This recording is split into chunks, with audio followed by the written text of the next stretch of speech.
I want to go across first and foremost to General Hasnain for his sense on these changing terror tactics. You know, in all the years that I've tracked terrorism, sometimes I've seen terrorists with a pistol, but usually that's a backup weapon. The main weapon is their assault rifle. Now we're seeing attacks being carried out with pistols. And this idea that the hybrid terrorists, not all of them have gone across the LC, they stay in Kashmir, get radicalized online, and then melt back into the population after committing an attack. What are you making of this new phase of terrorism, and how should India be dealing with it, General Hasnain? Rahul, thank you first of all for having me on your show. And I must compliment India Today for the excellent program which you just showed to your viewers. I think the truth is all there. This is a conflict transformation kind of a stage which we are at the moment. There is a pushback which is taking place after the achievements that the security forces have had, after the achievements that the government of India has had in the last 3 years. Inevitably a pushback had to take place. Because after all, just removing Article 370 was not the final victory in Jammu and Kashmir.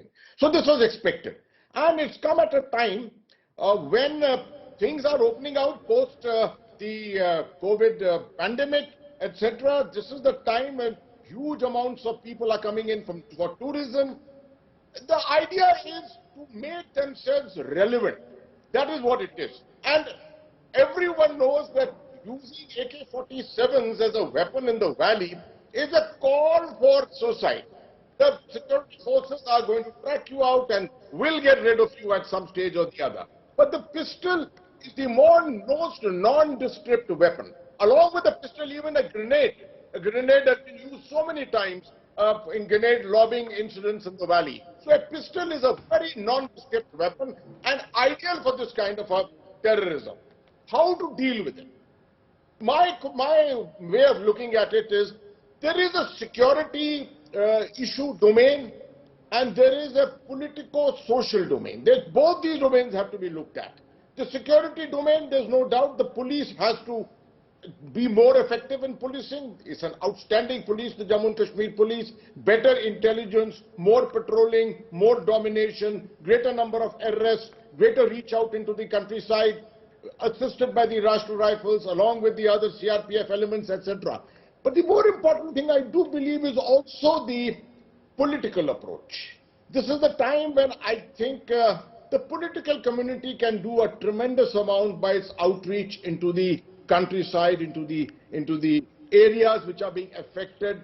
Somewhere or the other, we have to ensure that people do not leave their homes and go away, because a exodus of Kashmiri Pandits or the minorities is going to be a very, very psychologically... That's deeply problematic, and in fact the government at the highest levels is worried about these attacks on the Hindu minority members in the Kashmir Valley. And my colleague Siddharth Zarabi has been part of some high-level government debriefings on how the government is viewing the current situation, Siddharth, at the moment, and their options in terms of trying to tackle with these challenges. Well, the assessment really at the government level is that this is frustration in as many words, because the terrorists are not being able to do anything at a higher level. Obviously, even this is concerning them.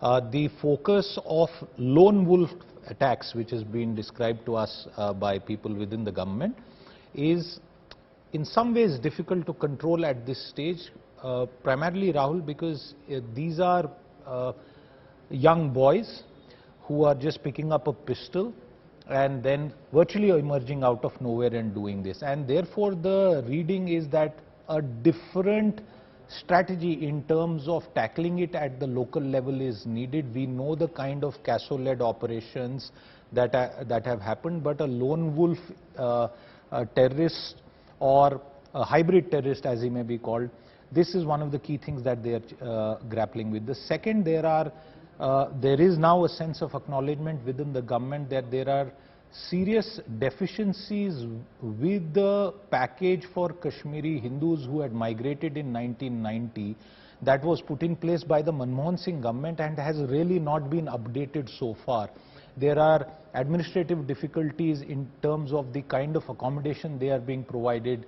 There are single individual ladies who are having to walk 3-4 kilometers into deeply forested or backward areas to attend a one-room kind of school. So there are security issues around that.